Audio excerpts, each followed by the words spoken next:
Hello, beautiful people. Today we're here to talk about what is the real role of leadership in change management. My name is Jennifer Kenny. By the end of this video, you know the one leadership move that transforms change from resistance to co-ownership and how to use it.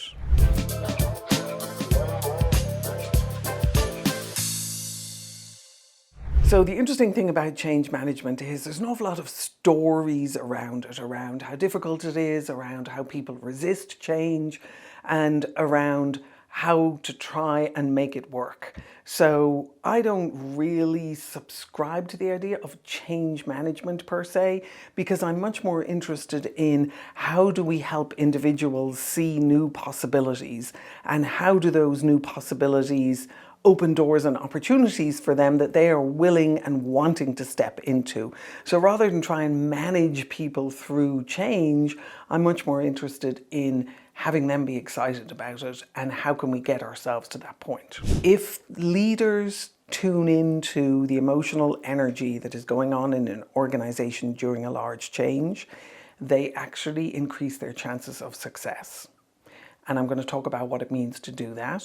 And I want to talk about the missing leadership skill that can boost your transformation process and the transformation success by 2x. 70% of change initiatives fail, and the primary reason for that is leadership. When we think about change management, we think about it in terms of us communicating, setting plans, managing people through the change so that they feel safe. Now, that's an incredibly valuable and useful thing to do, but it's not really what change management is about.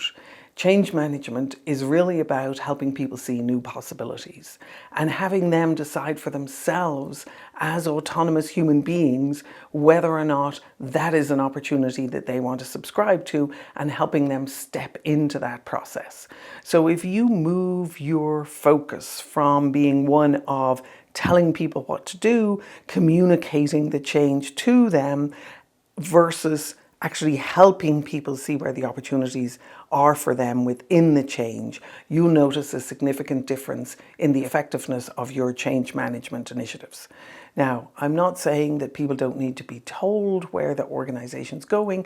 They need to be told what the changes to the organizational structure are, and they need to understand those. But it's not just understanding the difference between that and the previous organizational structure.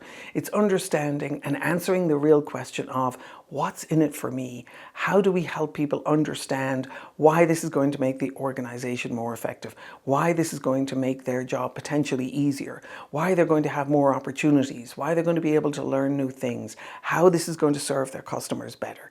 And if we're building a narrative around the value of the change versus the actual steps and process of the change, we're going to invite people into a space of possibility and opportunity and be able to guide them towards something that really matters for them. I believe that true leadership isn't about control, that it is really about coordination. So if you think of leadership in terms of being directive all the time, telling people what to do, ordering people around, I laugh at that because it's such a preposterous idea that adults would order each other around, unless you're in the military. But the opportunity, if you start thinking about your leadership and where you want to focus slightly differently, and you start thinking about it as coordination and co-invention, what you're doing is you're making requests to people to step up into new opportunities, new possibilities, new space, new roles.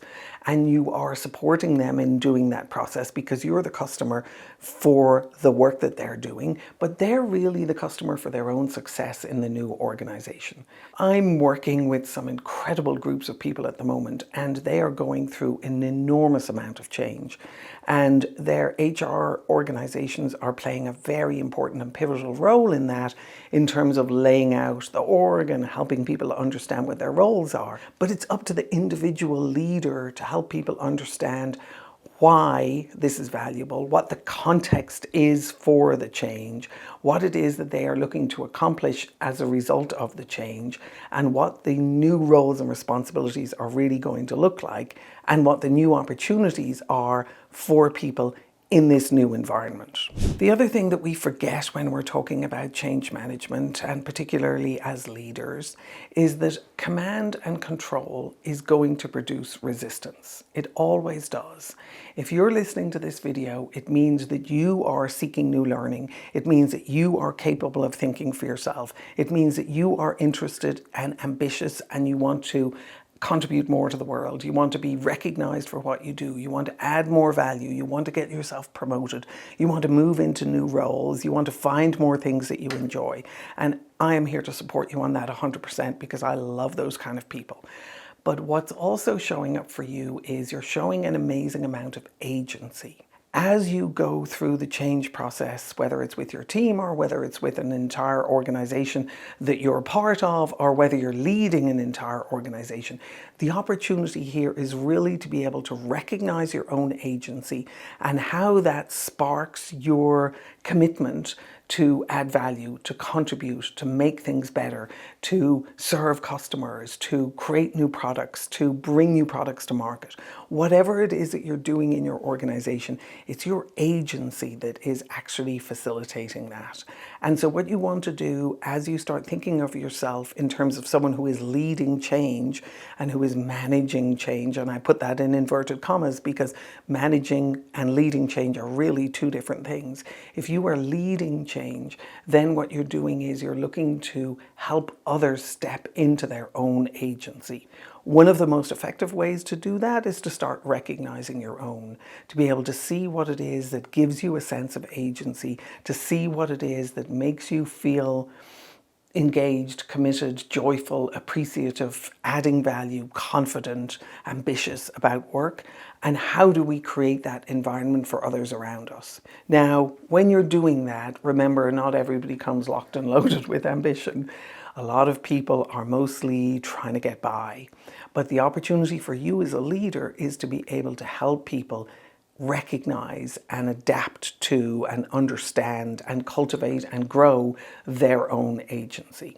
So when you think about leading or managing change management, one of the key things to do in there is to really understand the difference between command and control, top down, telling people what to do, and cultivating and helping them grow agency through the process. The other thing that I've seen that is incredibly valuable, which would be kind of our fourth point in terms of how to really step into a leadership role when you're working through a big change, is that leaders learn how to be able to make offers and not just simply do announcements. So a lot of times when I've been through change management processes and they are being run by some central group, I will be told what I'm supposed to announce to my team. I don't think that announcements are as valuable as they could be. I think they're important, but I don't think they're as valuable as they could be because they rarely focus on what the offer is that the leader is making.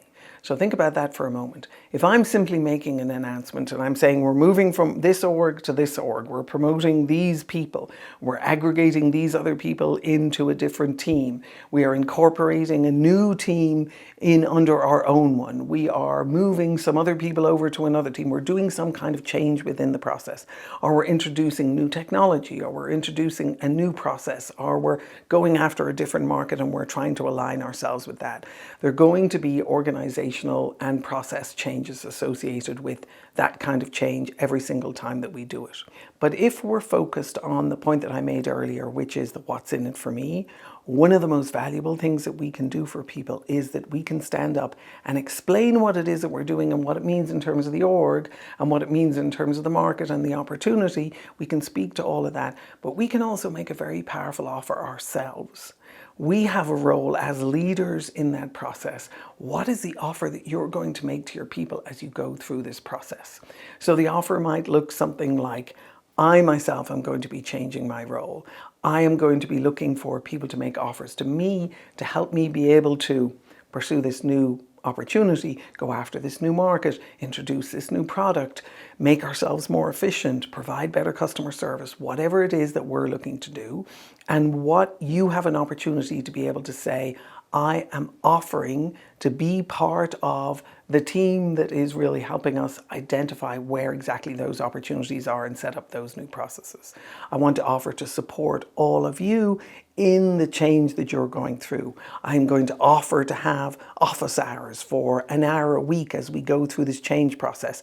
I expect you to get on a call with me or pop into my office if you're working in a physical space and have a conversation with me and think about what it is that you want to do as you increase your own agency through this process. So the humanity of making an offer to people who are a little concerned, who are a little fearful as they go through a big change. Everybody is, that's perfectly normal. One of the best ways to deal with that is for the leader to be able to show that they have everyone's back and that they are making offers to them to support them through the process. Another important point to think about in here as you go through this process of becoming a leader in the change management space. Change is going to be happening all around you. You're going to have to lead change at some point. You might as well get yourself conversant with it and see where it is that you stand and what matters to you as you go through this process. One of the things that I have noticed very powerful change leaders do consistently is that what they do is they recognize that breakdowns are inevitable. Breakdowns are going to happen inevitably as a part of any kind of change. And instead of shying away from that or hiding away from it or hoping it's not going to happen, what they do is they step into it. And what I mean by that is they have a practice already built in, and I've talked about this in some of my other videos. They have a practice of understanding what a breakdown is, knowing how to declare it, knowing how to find the right person to help them actually fix it.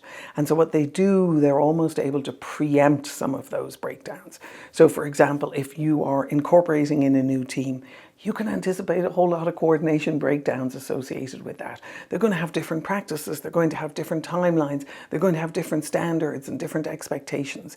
You can anticipate those ahead of time and begin to have those conversations to produce alignment between your own team and the new team that's integrating in with you way before you even start doing a lot of the announcements and work around the change management. So head right into the breakdowns in terms of anticipating them, declaring them, dealing with them. And what that does is it shows your own practice for dealing with them, and it gives everyone below you permission to be able to learn how to handle breakdowns and how to be able to do the same thing. As you look at your role as a leader in change management, remember that the most valuable thing that you can do is you can think about answering the question of what's in it for them. You can acknowledge their agency. You can head directly into the breakdowns and deal with them as they show up rather than sit on them and hope that they will go away. And as you build up your change management leadership capacity, I highly recommend that you also watch another video that I have here, which is the video about the role of personal values in leadership. It's an integral part of any change management initiative that you do. And as you build up your capacity in this space, come back here for more content on this. And I wish you the very best of luck with it.